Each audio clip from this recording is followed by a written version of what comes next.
Thank you very much, Vanessa, and also thank you, Magdalena, for your interesting talk. I'm very much looking forward to the discussion. So I would like to talk to you about the loft trend, or whether buying secondhand clothes is actually beneficial for the environment. And contrary to what you might expect from this talk, I do not want you to go and buy more secondhand clothes, but I actually want you to stop buying clothes at all. And I hope by the end of this talk, you will understand how and why I come to this conclusion. But maybe let's start from the beginning and let's talk about why clothes matter. So we have here a graph from the Ellen MacArthur Foundation where you can see the increasing clothing sales and decreasing clothing utilization. So what that means, we actually use our clothes for a shorter amount of times, we replace them more often. Of course, I mean, this is also the fashion industry's business model. They encourage us to buy more clothes. So in fact, when a couple of years ago, the biggest brands had 4 collections a year, so every season, so spring and fall and so on. Now there is a new collection every week. So we are just constantly incentivized to buy more and more clothes. And this also has quite some impact on the environment. The textile industry is actually responsible for quite some resource consumption, emits a lot of greenhouse gas emission, and there's also a contribution to microfibers in the ocean. So therefore, my colleagues and I, in a recent study, we asked ourselves, how can we actually reduce environmental impacts from clothing in Switzerland?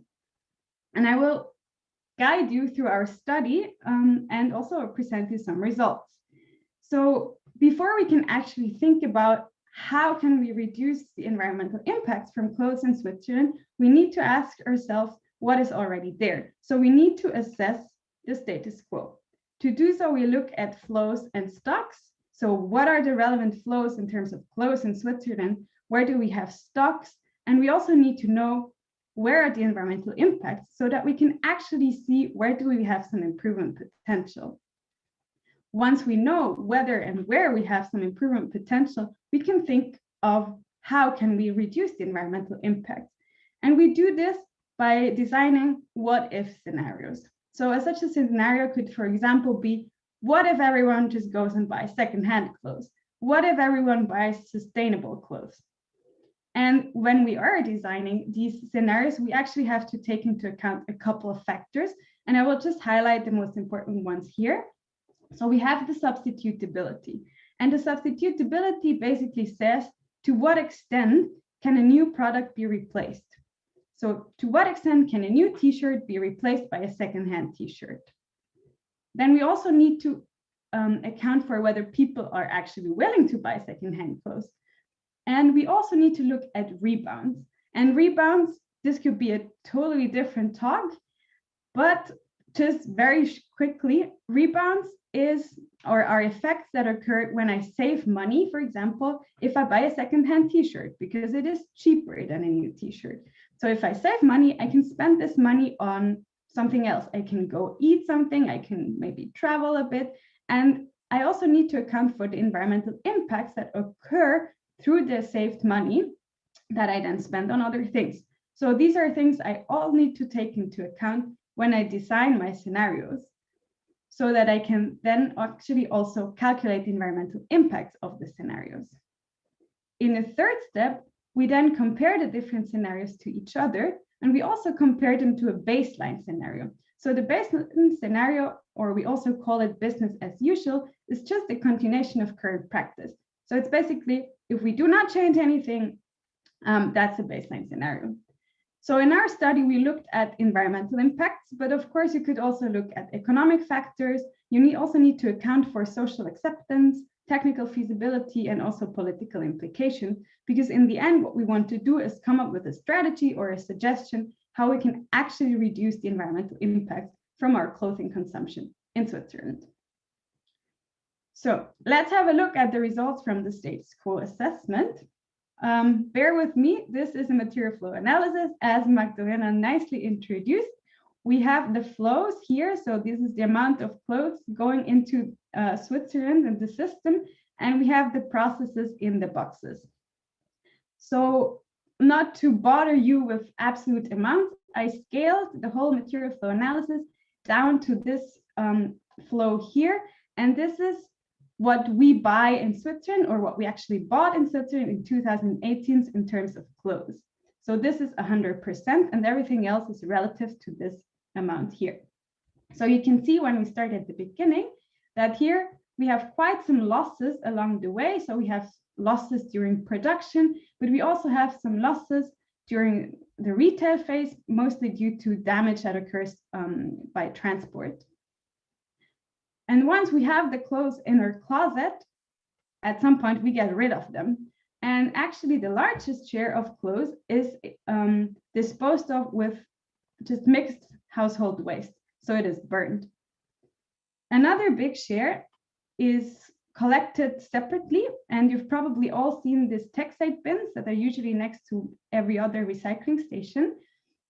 And from the textile sorting, some part of the textiles are actually recycled into either insulation, so thermal insulation, or wipers.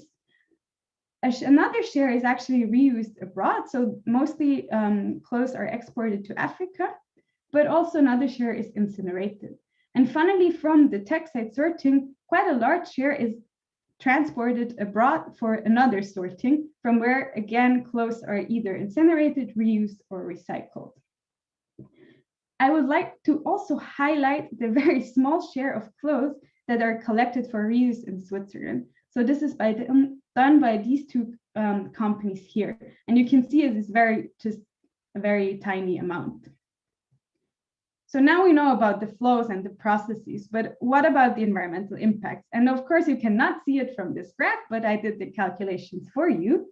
And probably not very surprising that the garment production itself is the most impactful process. So this includes everything from growing cotton to producing synthetic fibers to making your t-shirt in the end. So this has, as expected, the highest environmental impacts. What is also quite impactful is actually the use phase. And this includes washing and drying of clothes, which is very high energy intensive. So now that we know where we have some improvement potentials, which I marked here in purple, we can think about these what-if scenarios. So how could we reduce the environmental impact? And I would like to present you 3 of the scenarios that we developed here. The first scenario is actually a sufficiency scenario. Sufficiency is the idea of living with as little as possible. And we based this scenario on a German consumer study. So this German consumer study found that 50% of the clothes in our closet are worn 2 times or even less. So for this scenario, we assume that everyone in Switzerland would do just fine with buying only half the clothes we usually buy. I'm aware that this scenario is very ambitious and it is also very difficult to implement. Then we have a domestic reuse scenario, because remember the talk was about secondhand clothes. So here we assume that instead of being exported abroad, clothes are rather reused in Switzerland. And the very decisive factor here is actually the substitutability. So the substitutability, just as a reminder, says to what extent can a new t-shirt be replaced by a secondhand t-shirt. Intuitively, we would assume that it's just 1-to-1. However, in other consumer studies, it has been shown that a secondhand t-shirt only replaces a new t-shirt in 1 out of 3 cases. In the other 2 cases, the t-shirt is just bought in addition. So it doesn't really replace anything, and it does not have any environmental benefits. In fact, there is even a negative effect because we consume even more clothes. In developing countries where the clothes are currently exported to, this substitutability is a lot higher.